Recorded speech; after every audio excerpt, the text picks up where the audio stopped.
Okay, so some more problems.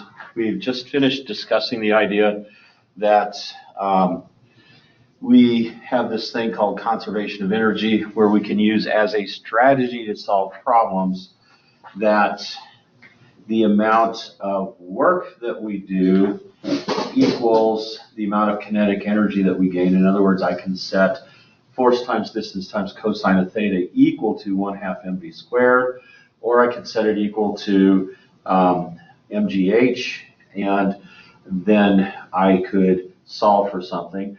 Or we have the conservation of energy approach, where we set the two energies together. We say that the total mechanical energy of the former situation is the same as the total mechanical energy of the second situation. And we end up saying 1/2 mv2 squared plus mgy2 equals 1/2 mv1 squared plus mgy1. Okay, and that whole idea actually works for things as diverse as even things like flow dynamics in water systems, flow of water through tubes from one height to another height. You can determine like the velocity that the water is going to come out going into the faucet if you know all of the other pieces of the puzzle. And so it's a very, very useful kind of thing, and it gets applied again and again no matter where you are in physics. So it's a important concept to pay attention to. So a dart of mass 0.1 kilograms is pressed against the spring of a toy dart gun. The spring with spring constant of K equals 250 newtons per meter, and ignorable mass is compressed to 6 centimeters and released.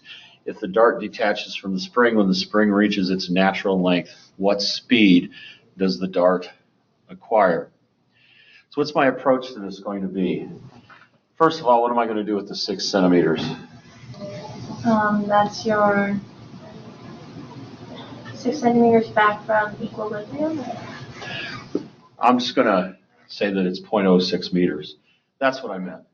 Okay. So how am I going to approach this idea? What am I thinking that I'm going to need to ultimately be able to connect the spring to? Is this going to be a before and after situation where I have a certain amount of kinetic and potential energy to begin with, and then a certain amount of kinetic and potential energy at the end? Or is this work times distance kind of thing? Potential energy, kinetic energy, because it's okay. I have a force here, don't I? And I have a distance. So I'm probably going to take a work energy approach. Okay, I'm probably going to take a work energy approach. How much work did it take me to compress the spring? And that means how much kinetic energy will I have at the end, right? So however much it took me to compress the spring, that's how much. So I'll have that potential energy, and then I'll have that much kinetic energy. So it's kind of a hybrid problem, isn't it? I use concepts of both work energy and concepts of conservation of energy, because in order to get to the point where I understand that the amount of work that I do on this is ultimately going to be the amount of kinetic energy I get, I have to go through that potential energy part of it, right? So if I recognize that I don't really need to write down that potential energy part of it, I can say that the work that I do compressing the spring equals the kinetic energy that I end up with, and that the force that I apply times the distance is going to equal 1/2 mv squared. And then I'm going to multiply both sides by 2 and divide by m and take the square root of that. So v is going to equal the square root of 2 force times distance divided by m. Okay, and again, work towards a point where you can get to that, where you understand that, well, I mean, you can just do all that stuff in your head. Okay, so what's the force that I'm going to apply? How am I going to figure out what the force is? Can I get one of you to shut that door for me? What do I remember about the force of a spring related to the spring constant?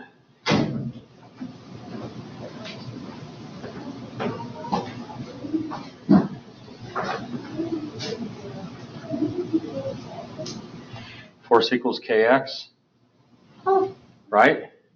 Okay. Now, then I'm going to need to multiply that times the distance.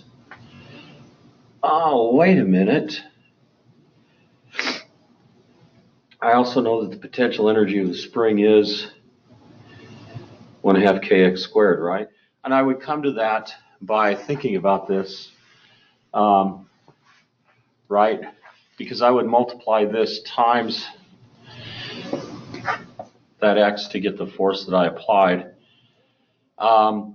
Why don't I just figure out what the potential energy is? Then I don't have to worry about force times distance. So I can do this both ways.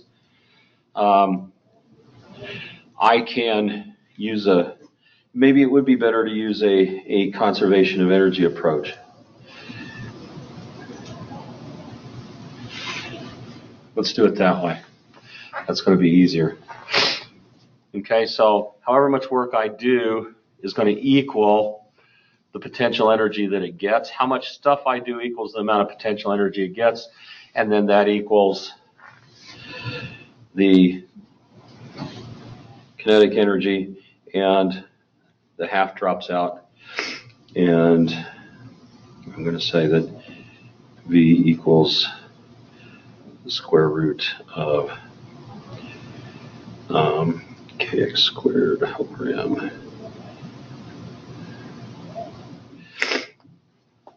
Okay, and then I could also take out the x out of the square root.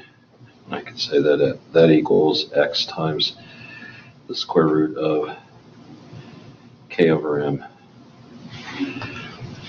Okay, equals 0.06 meters times square root of 250 newtons per meter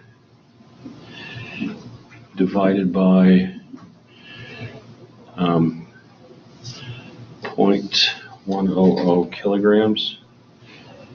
So somebody wants to calculate that for me.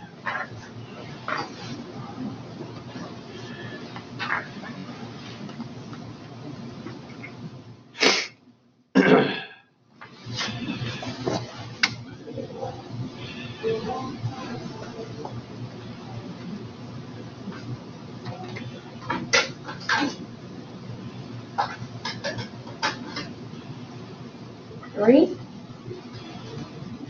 3 meters per second. Yeah.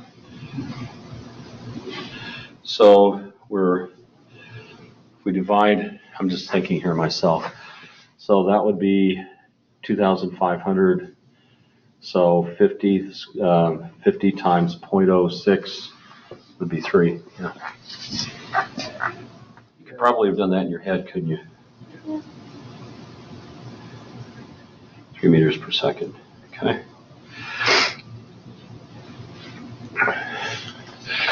Ball of mass 2 kilograms starting from rest falls a vertical distance of 55 centimeters. Why do they have to do that?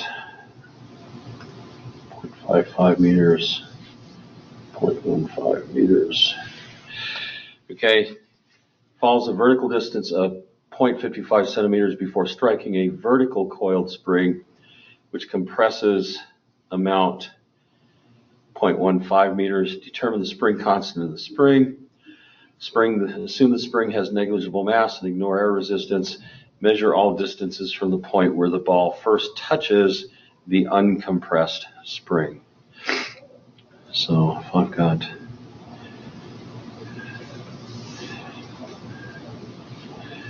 I'm going to measure all distances from here. And so this is 0.55 meters to the positive, and this is negative 0.15 meters.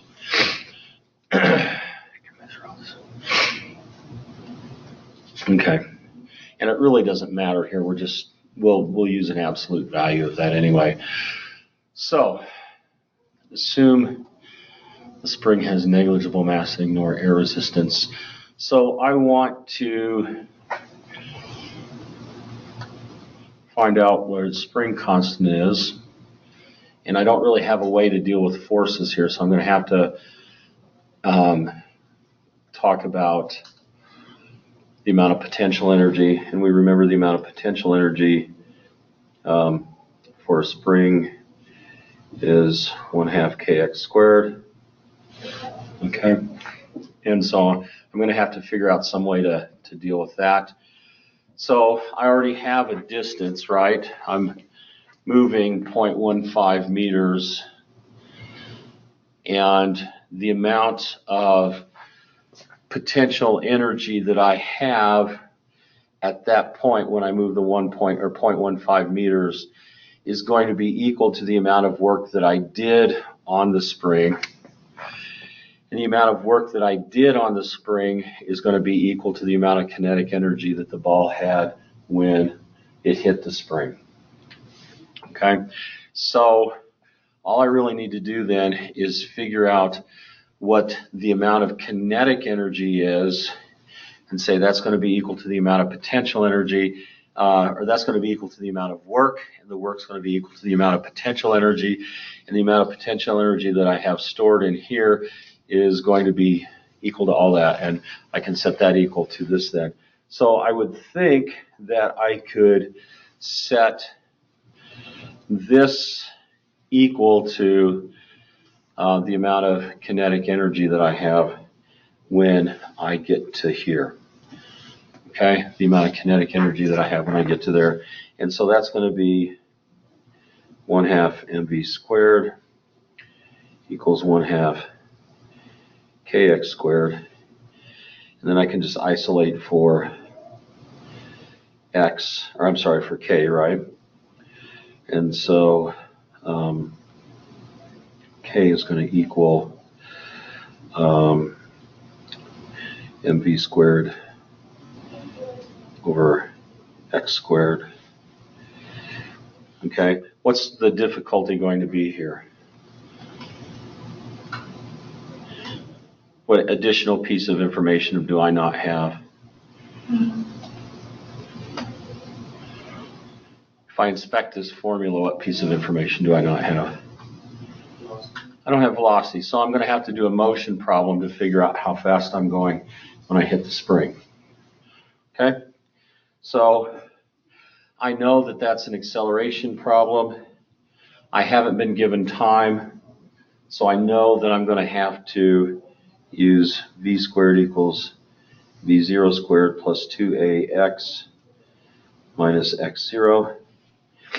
And I know this distance is going to be 55.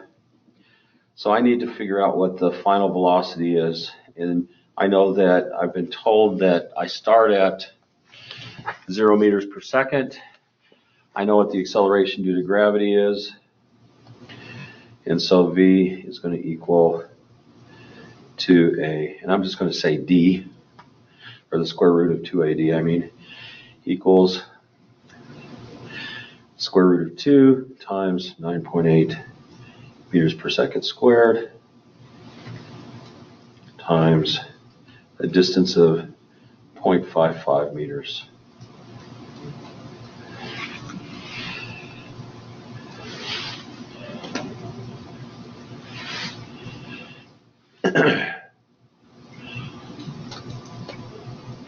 That's going to be 3.3.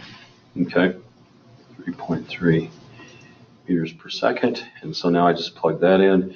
I've got 2.60 kilograms times 3.3 meters per second squared divided by, and this distance is 0.15 meters. And yes, it's in a negative direction. We don't really care. It's going to get squared anyway, so the negative would go away. So let's move that.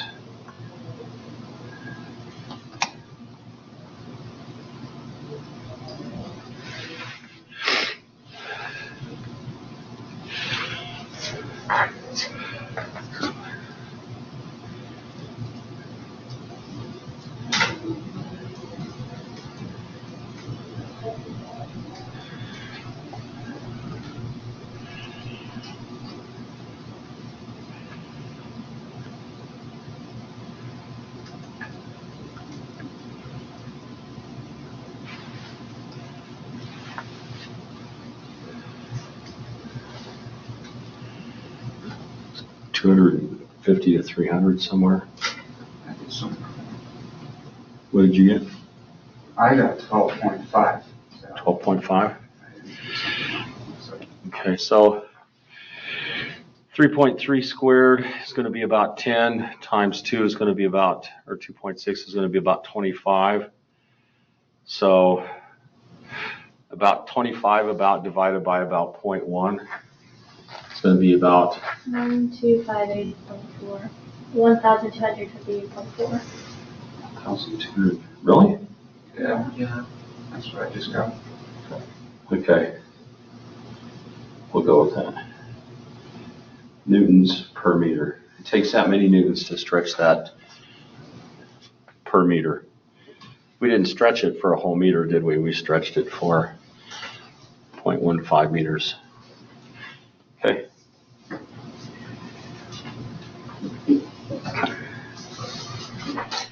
Okay, so we at least have an idea now of approximately how we're going to work some of these problems.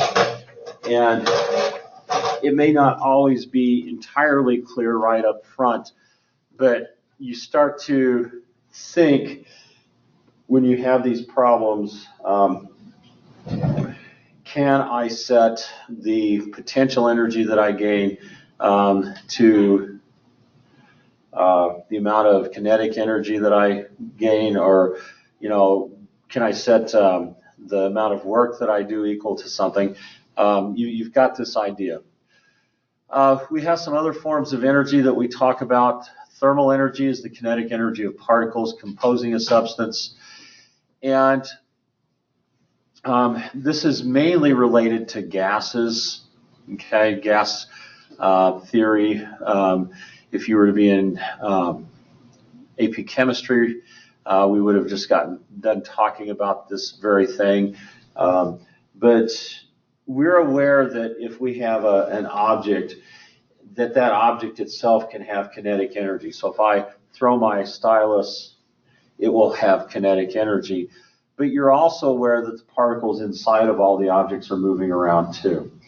And that's what gives rise to the heat or the temperature that's present inside that object, right? The object has a certain temperature by virtue of the fact that the particles inside the object have a certain amount of kinetic energy. So it shouldn't be too surprising then that we're going to find out how much kinetic energy something has related to that by bringing the temperature into it. And R is a constant known as the gas constant. You don't really need to know kinetic energy equals 3/2 RT. But just be aware that we can calculate the amount of kinetic energy that's present in a sample of moving particles, whether it's a solid or a liquid or a gas. We can measure the amount of kinetic energy that's present within that. Now, that doesn't mean the whole object is moving, right? The object itself can be still and have zero kinetic energy as far as its motion is concerned. But as far as its internal thermal energy goes, we're talking about the energy of the motion of its particles at that point. We also have chemical energy, the potential energy stored in chemical bonds related to the relative positions of electrons forming the chemical bonds. And one of the things, well, I don't want to get into that. So we also, in addition to the motion of the particles, we also have a certain amount of energy that's present in the molecules within the molecules, not the kinetic energy of the particles, but the potential energy that's present within those molecules. We also have electrical energy, and that's going to be the potential energy that we have by virtue of the fact that I have one charge related to another charge by a certain distance. Okay, and we can actually calculate the amount of force between these two things, and we will at some point learn this, but this is just like the law of gravity.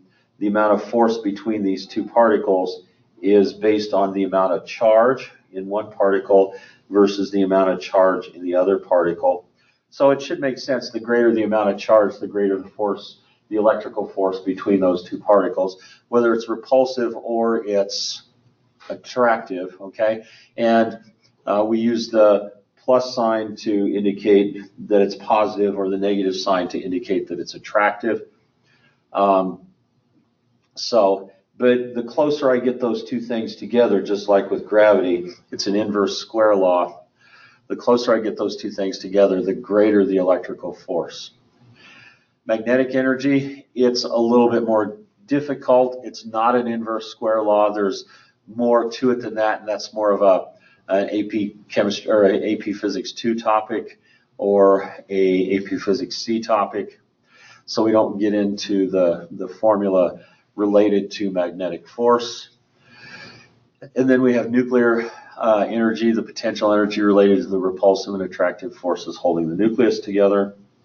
And those are other forms of energy that we can talk about. And recognize they talk about a different aspect of particles or substances, right? Just mechanical energy is the energy of the object itself. Right now, this stylus has zero kinetic energy. It has a little bit of potential energy because it's above the surface, but that's mechanical energy. I don't know how much internal or thermal energy it has, but I could find out by using 3/2 RT. And then I also am aware that the molecules that make this up, in the bonds that hold those molecules together, there's potential energy that's stored in those bonds. And so on and so forth. We can talk about that a lot. We don't need to, but we could. Magnetic and nuclear energy are both topics of AP Physics 2 and AP Physics C, so we won't get into those. Here's the cool thing about these forms of energy. They're readily transformed into other forms of energy. And I tell this to all my classes in physics, that if you can find a new way to convert one form of energy into another form of energy that no one's ever thought about before, and it's useful, you are on your way to ruling the entire world. Okay, there's a lot of money to be had in novel ways of transformation of energy from one form to another. So if you are interested in that sort of thing at all, if you have a bent towards engineering and you have an intuition about those kinds of things, you can make a lot of money doing that. Obviously I don't, or I would probably be doing that. No, I would still be teaching. Energy is often transferred from one object to another, and this either involves the transfer of heat energy or the performance of work. Those are the two ways that we're going to transfer energy, is through the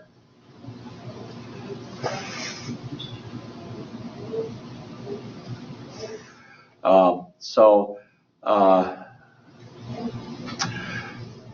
my train of thought. Oh, so the performance of work or through the transfer of heat. Energy is conserved during any transfer or transformation. No energy is gained or lost in the process. That's the law of conservation of energy. Where the energy goes in a process is sometimes not apparent. Nevertheless, it's always conserved.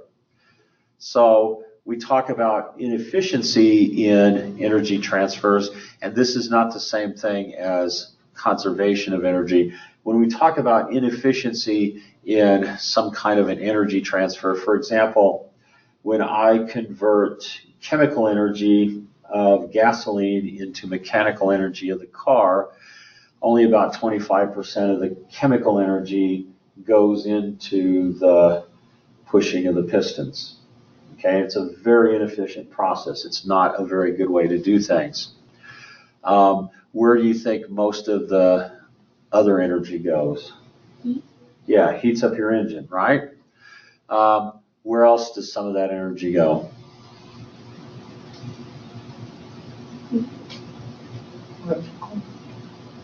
We're probably not creating electricity when we do that.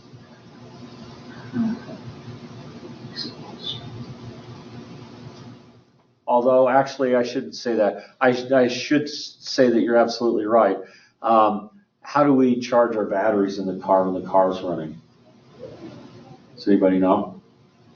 I know it does charge you. Yeah, the engine turns a structure in your car called the alternator. The alternator, and so the engine, there's a belt on your engine, and it causes the alternator wheel or alternator pulley to turn, and that creates electrical energy that recharges your battery. So yes, some of the energy that your gasoline does goes towards creating electrical energy, which is cool. Obviously, that probably wasn't something they thought of doing right away. But I don't even know if the first cars had batteries or not. You had to crank the car to start it, right? So it was a while before we actually had batteries. What other form of energy or what other mechanical thing is some of the energy wasted as?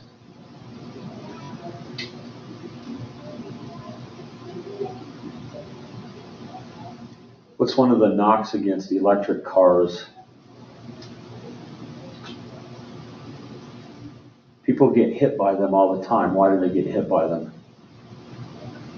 They're jerky, like they turn. You can't hear them coming. They're silent. Electric cars are silent. People don't realize that the cars are on, but sound energy is another thing that gets lost in that process. Sound is energy? Yeah. Well, sound is we require a force or require an energy to create sound. Yeah, it's a mechanical thing, right? You're vibrating the air. You're creating a force. Whoa, that's weird to think about. Yep. So when we're talking, the air particles between you and me are vibrating back and forth, and those vibrating air particles do work on your eardrum, right? They cause your eardrum to move back and forth. So yeah, sound that you're losing energy because of sound. It's going to create sound. Now, it's not a lot of energy, but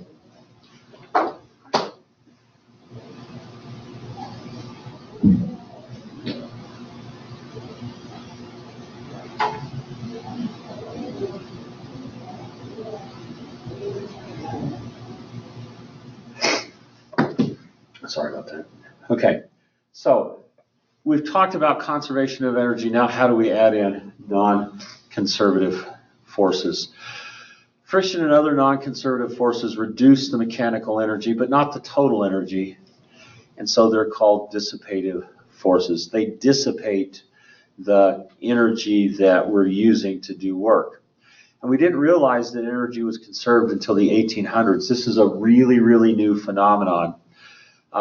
because we didn't recognize until then that heat was lost due to friction and that was a form of energy transfer. We had no idea that some of the energy that we used or that was dealt with related to work on something went to heating up the molecules between the two surfaces or causing those particles to move faster. And that's what you're really doing.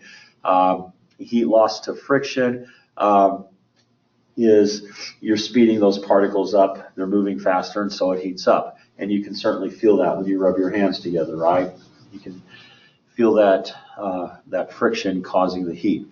So recognizing this allows us to better understand that energy is in fact conserved. But why is it uncomfortable for us to believe this? You can't see it? Yeah, every day in life we see things running down, don't we? We don't see that conservation of energy. So how can we add this into our calculations? So we remember that we ignored these forces before. We said that we had a network that's going to equal our work done using conservative work versus non-conservative work. And I'm not sure why I repeated the equation there a second time. And we also figured out that that was going to be equal to the change in kinetic energy. And so we can say that the non-conservative forces then are equal to the change in kinetic energy minus the work done by the conservative forces. And we know that the work done by the conservative forces is equal to the opposite of the change in potential energy due to the conservative force. And so we end up with the work done by non-conservative forces equals the change in potential energy plus the change in potential energy. And this is just an extension of the work energy theorem, a more general form than work equals change in kinetic energy. So then we said if we can ignore non-conservative forces, we did this, right? If we ignore non-conservative forces and we say that they are zero, okay, if we say non-conservative forces are zero, that was how we proved that there was conservation of energy if there are no non-conservative forces. We got to this equation that we recognize and love by now. And what that says is that energy in the after situation equals energy in the before situation. Now, we're not going to ignore non-conservative forces. So if we again start with work non-conservative equals the change in potential energy plus the change in kinetic energy, we're now saying that work non-conservative does not equal zero. So if we consider an object moving from point 1 to point 2 under the influence of gravity, but with a non-conservative force like friction acting on it, okay, we're still creating this before and after kind of scenario. It's just that we now have to include the non-conservative forces. Okay, and so what we're going to do is just simply put it on the other side of the equation. Okay, my final energy is going to equal my initial energy plus my non-conservative forces. And what we recognize is that if I put this on this side of the equation, that before this equaled that, now we're going to probably have negative work here that's subtracting work from this. And we're going to say that our total energy equals the energy that we started with minus the non-conservative energy. Okay, so if we convert that to this form, my final mechanical energy equals my initial mechanical energy plus the non-conservative forces. If I bring that work into it, right, remember that the direction of friction is going to be in the opposite of the direction of motion. And what's the cosine of 180 degrees? Negative. It's -1, right? So I'm going to subtract the force due to friction from my initial amount of energy, and that will give me my final energy. On the other hand, I could actually add the force due to friction to my final energy, and that would equal my initial energy. It doesn't matter which way you do it, okay? And what that ends up saying then is that the net work that we do equals the change in kinetic energy, okay? So, we do need to create an expression for the non-conservative work. We remember that this equals force times cosine of theta. We recognize that if this is opposing the object of motion, the direction of force will be 180 degrees to the motion. So that's why we have that negative sign in there. I didn't realize that I had said that later. So all we're doing is simply adding an expression for the non-conservative force into the equation we already know how to use. This equation says initial mechanical energy is reduced by the amount of work done opposing the motion by the force due to friction. That's all we're doing here, right? Here's my initial total mechanical energy, and I'm just reducing it by this amount. And then this gives us the amount of energy that's left in the after situation. As it suits our need, we could also put the non-conservative force on the after side of the equation. Now it says initial mechanical energy equals the final mechanical energy plus the amount of energy transformed into heat by friction. So we again talk about strategies for problem solving. Okay, this is a work energy approach. Okay, these are statements of the work energy theorem. Notice that these formulas address external forces acting on a system. If I do this amount of work on an object, I create a change in the kinetic and or potential energy of the system. These formulas and their variations are used to solve problems when one or more external forces are acting on a system. For example, if a block is attached to a spring and sits on a frictionless table, if just the block is chosen as the system, work done on the block by the spring equals the change of kinetic energy.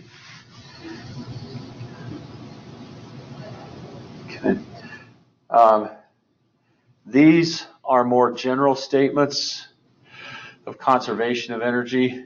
They're more appropriately addressed problems in which no external forces are applied. The forces are acting within the system. For example, if the spring and the block from the above system are the system, no external forces are acting on it because the spring is part of the system.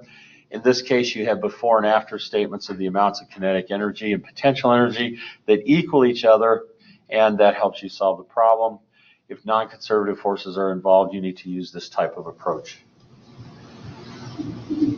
Okay, so a roller coaster car starts from a position of 40 meters above a valley and rises only to a vertical height of 25 meters on an opposite hill before stopping and then rolling backward. The car traveled a total distance of 400 meters. Determine the average friction force. The mass of the car is 1,000 kilograms. Okay. So I have both conservative and non-conservative forces. So I have to use that approach of the before and after situation while adding in the amount of friction. So if I start from here and I stop there, I'm 40 meters above and I'm 25 meters above here. Okay. And then it stops and starts rolling backwards. The total amount of distance I traveled here is 400 meters, and that's going to help me figure out the amount of work done by friction, right? And so I want to be able to say how much work is done by friction. And then I could be able to figure out, I'll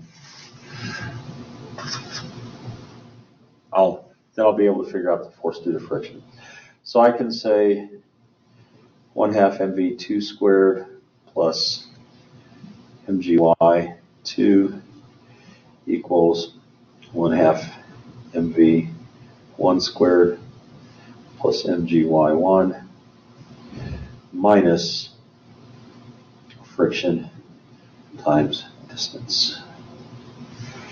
Okay, and anywhere we go in this system, the friction force is going to be directed directly opposite the direction of motion, right? There's nowhere on this scenario where the friction force isn't going to be directly opposing the motion. So I don't need to worry about the cosine of theta in this case. Okay, so at the top here, what can I drop out of my before situation? Mass. Okay, I can't drop out mass unless I change force to MAD, and I don't really want to do that because I need the force because there's no M in that, right? So I can't really drop out mass. In the right-hand side of the equation, though, what's not happening? What form of energy do I not have up here?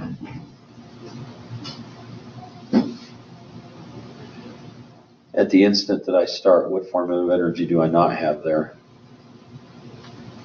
Vertical or horizontal?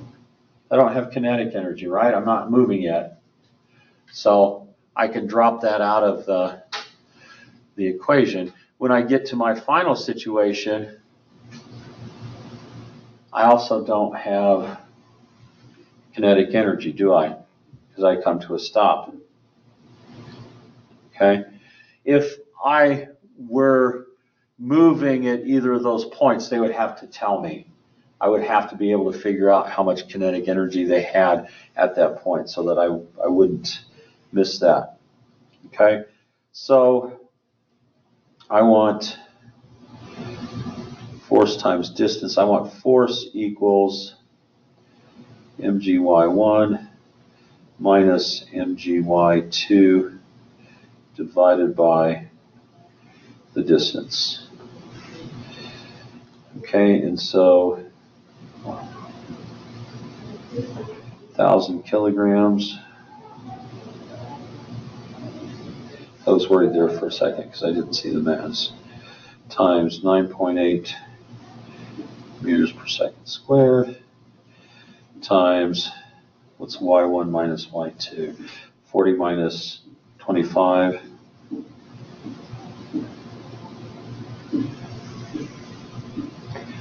Divided by 400 meters. Now, how come I have to use 400 meters here in this particular case? That's the total displacement, like total distance you traveled. Okay, but why is using that in this formula important? I agree, it's the total distance traveled. But what else happens? What happens during the whole time I'm going that 400 meters? The force due to friction is there, isn't it? So I have to use that to say, during this entire 400 meters, we're sucking out energy because of friction. So we have to include that. So what do we get?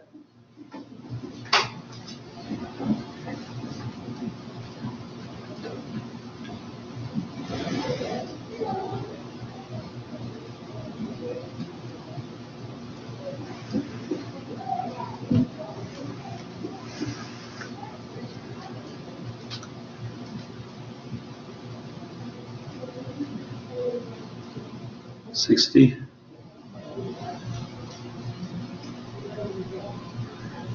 No, 600, 6,000? I got a 612.5. Okay, 612.5. That's a bit. I knew it was in the range of 6 something. I didn't know if it was hundreds of thousands. 612.5 newtons. Okay. And so we could think about that. If we let's multiply that times 400.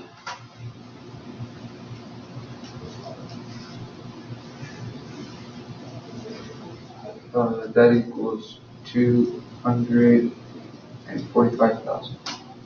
So 245,000 joules.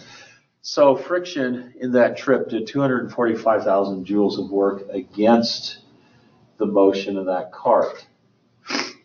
Okay, so I had to have a lot more motion than that or energy to deal with when. So let's figure out how much energy we had at the top of the hill. So, and it was all potential energy, so it's all mgh equals 1,000 kilograms times 9.8 meters per second squared times 40 meters.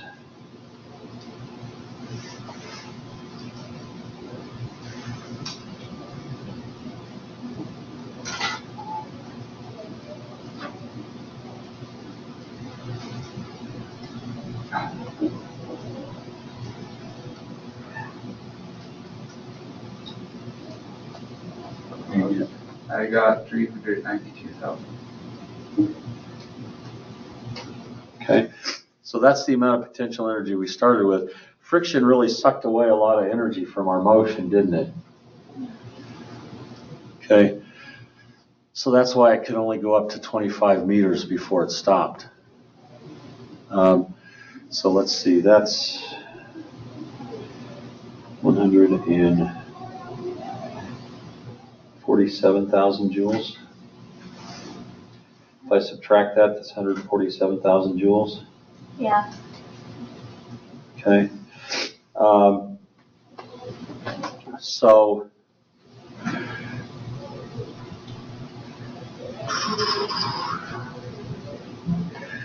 would that get us up that high? If I divide 147,000 joules by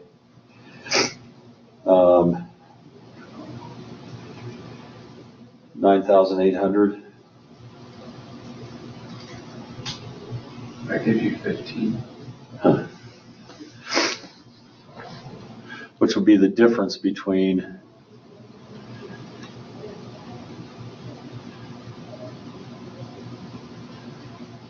so if I have potential energy at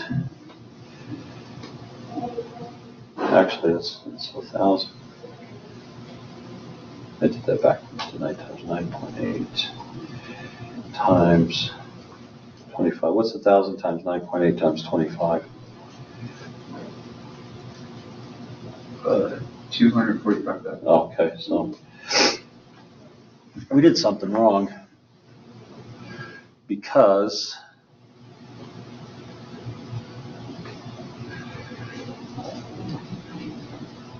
to go up 25 meters requires that there's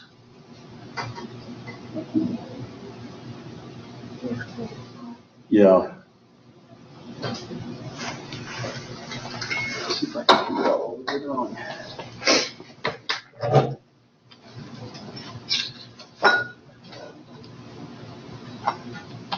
Unless our reasoning is incorrect for some reason. I don't think it is.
Okay, so we didn't actually do anything wrong conceptually.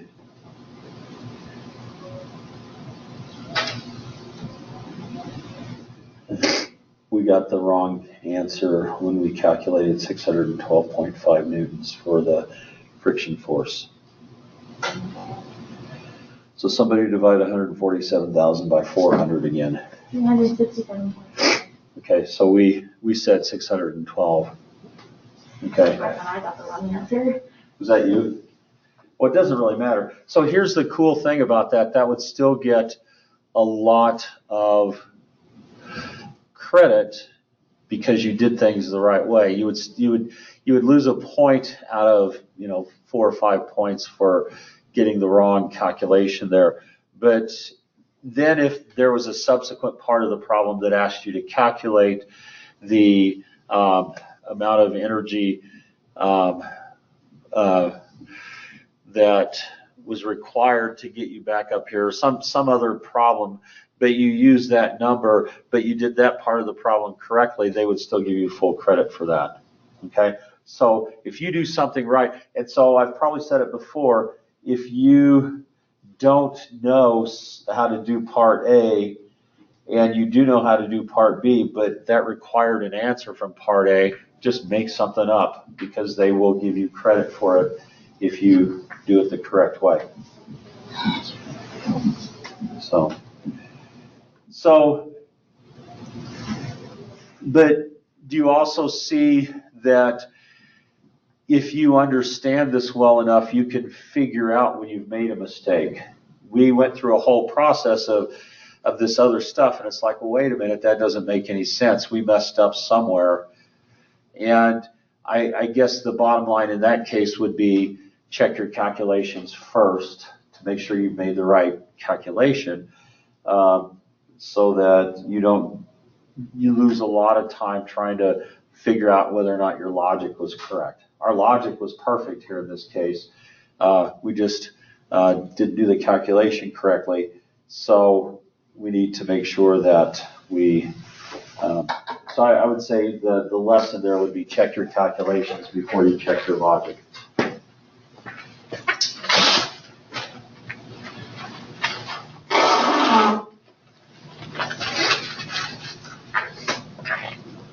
Okay. Now, we also need to know something about the rate at which power is transferred, or the rate at which work is done. The rate in which work is done, or one form of energy is transferred into another, is called power. And power is joules per second. How many joules of work did I do in 1 second? Okay, this is named after, the unit is named after James Watt, a famous engineer who's credited with working with power. He came up with the definition for horsepower, and that is a literal term, and I forget the exact definition of a horsepower, but it involves real horses. So anyway, the rate at which one form of energy is transferred into another. What's the most common place that you hear about watts? Light bulbs, yeah. Light bulbs. If I have a 60-watt light bulb, my electrical energy is being converted into other forms of energy at a rate of 60 joules per second. Okay? We would love it if all of that energy was being converted into light, but it's not. What else is it being converted into?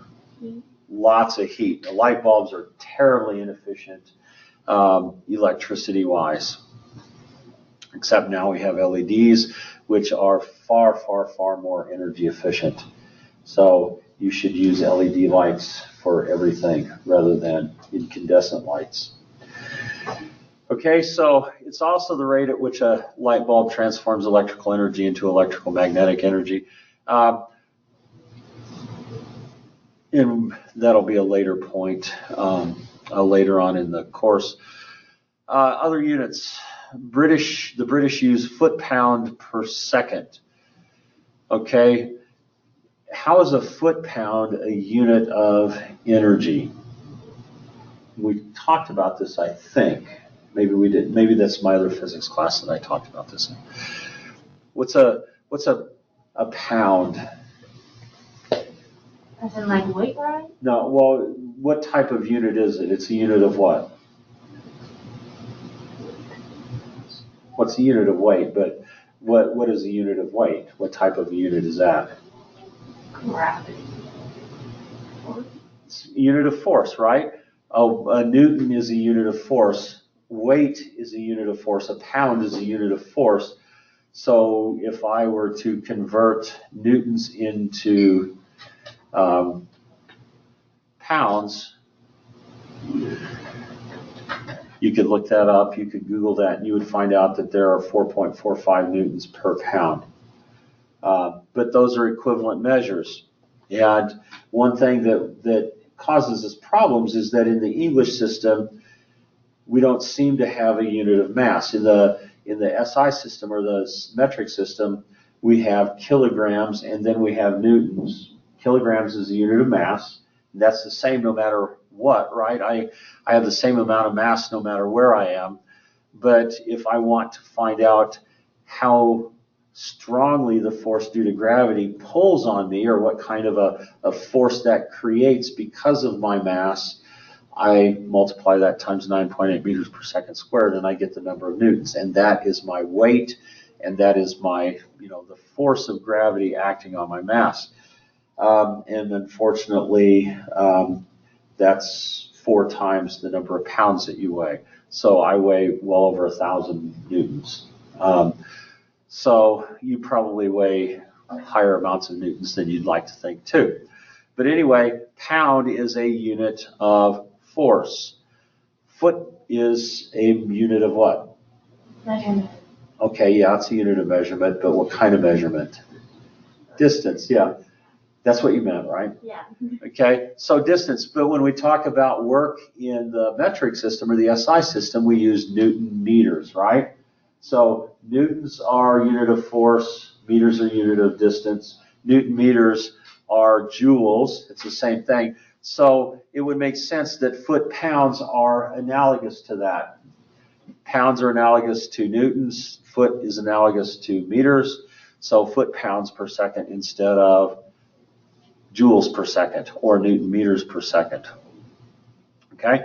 And a horsepower, a single horsepower is 550 foot-pounds per second. Or in the English system, that would give us 746 watts or 746 joules per second. Okay? And if we want to go that far, kilowatts or 1,000 watts, and that would be about 1 1/3 horsepower. So now you have some insight into what the units of horsepower are. But this was the amount of, I forget the weight, but this was the amount of distance, or this was equivalent to the amount of distance that a horse could pull a mine bucket up 500 meters or something like that. The amount of energy required to pull that mass up a mine shaft in 1 second. Okay, so one horse could do this. Anyway, I don't remember the exact correlation there, but it's kind of an interesting measurement. And it was the average horse. It wasn't just any horse. It was the average horse. So limitations in the amount of work performed can occur related to total energy used as well as to power.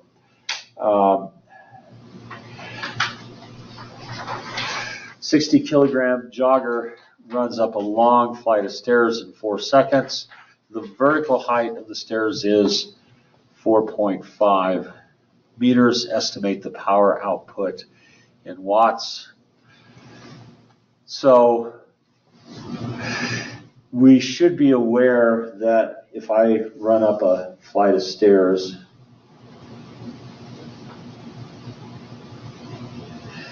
I'm probably going to use more energy doing that than it would take me to rise to that vertical height. Okay, there's going to be, muscle inefficiencies and things like that. But anyway, if I want to know how much work I did, okay, I'm just going to use the work equals force times distance, right? And if I use cosine of theta, I'm talking about an upward force and I'm talking about an upward direction of motion, just this upward direction of motion here. So my cosine is 1 and that's going to equal, so what's my force going to be in raising a 60 kilogram jogger? How much force do I have to use to accomplish that? The force is going to always equal the weight of the, right? I'm going to use a force that's equal to the weight of the person. So, and I know that that's mg. Okay, so mg cosine of theta equals 60 kilograms. Let's just use 10 here. 10 meters per second squared. And so I'm going to use 600 joules of energy accomplishing that. Oops, what did I miss? Oh, force times distance. Oops, I forgot the distance, didn't I? So 4.5 meters. Why didn't you say something? So 2,700 joules. Is that right? Yeah, I'll check it. Okay, so 2,700 joules. So the power output in watts is going to be divided by 4 seconds. So that would be, what, 2,700 divided by 4? 675. 675 watts.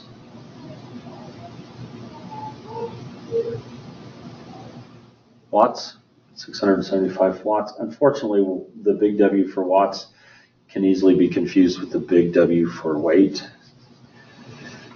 And then what am I going to do to find the number of horsepower?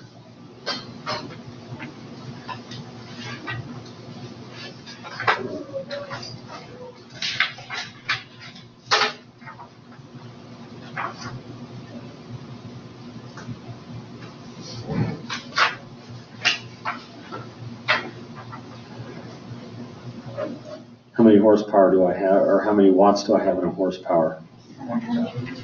Okay, so would I not to multiply 675 watts, and I want to get rid of watts, right? So I automatically know that that goes on the bottom, and so 745 over 1 horsepower, or under 1 horsepower. So divide 675 by 745, 46, I'm sorry. What do we get? A little less than 1, I think.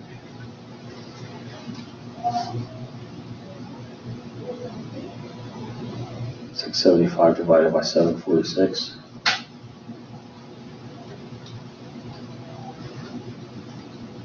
I got 0.9.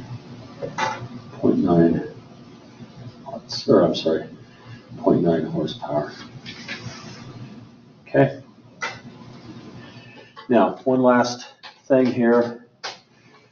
Cars need enough power, joules per second, to overcome forces like friction and air resistance. And how would we categorize those forces in general? Non-conservative. They're non-conservative.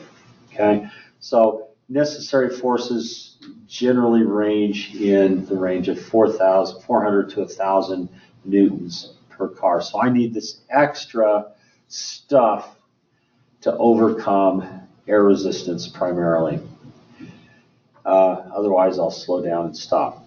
Cars also need additional power to accelerate and climb hills. As power required increases with velocity, it's convenient to write power in terms of force and velocity.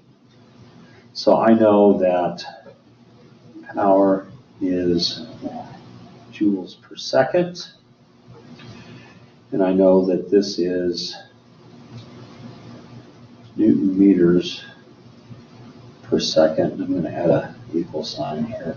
And I know, well, actually, I don't need to. I know that M over S is what? Velocity. Velocity. So this is going to be, I guess I didn't really need this, did I? This is going to be force times velocity. So power also equals force times velocity. Okay. So calculate the power required of a 1,400 kilogram car under the following circumstances. The car climbs a 10-degree hill at a steady 80 kilometers per hour. So climbs a 10-degree hill at a steady remind myself.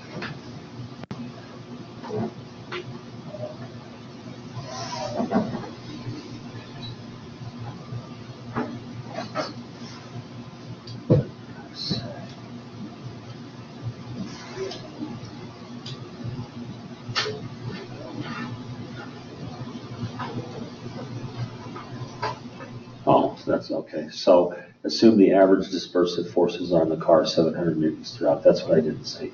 Okay, so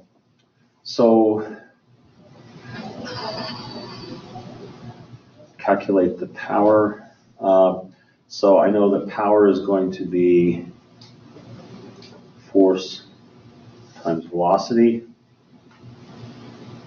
Okay, and how am I going to figure out the force total? I've got the force that are dispersive forces of 700 newtons, right? Force dispersive. And then what other force am I going to have to overcome climbing a hill? Incline. Okay, so I'm going to have to overcome the force due to gravity. And what I can do to figure out how much force I'm going to need or how much work I'm going to need to do to accomplish that is that I'm going to say that I can figure out what the vertical height here is that I overcome.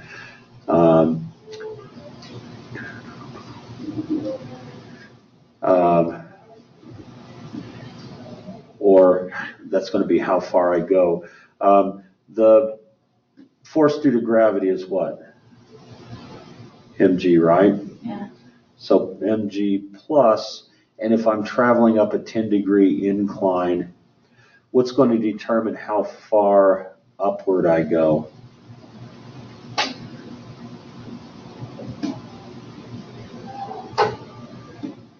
I don't know how far I go altogether. I'm not worried about that. I just want to know every so often what am I going to have to overcome from the force of gravity. If I'm going up an incline, I'm not going to have to overcome all of that force of gravity, right?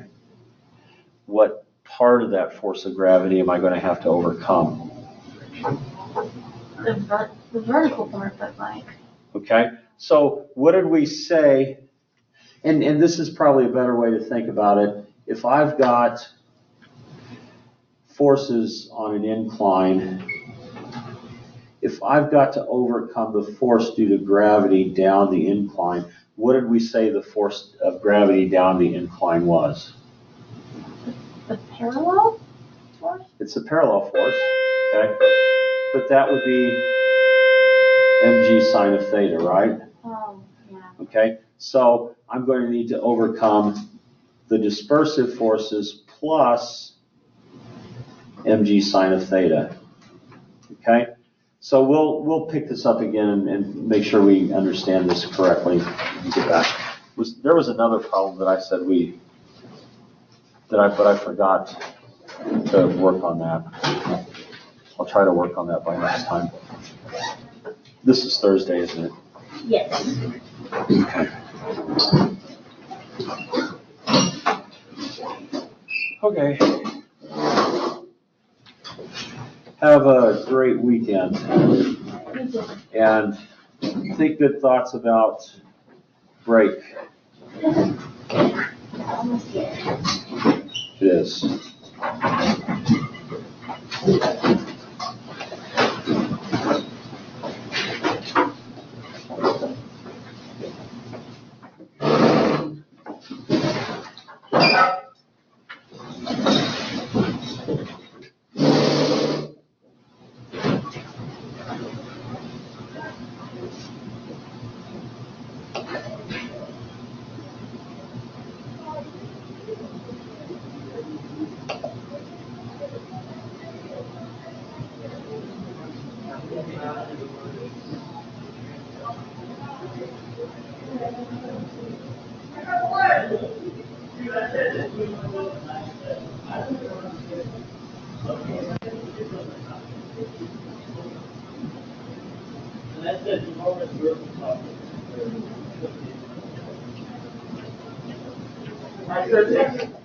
There was the meeting?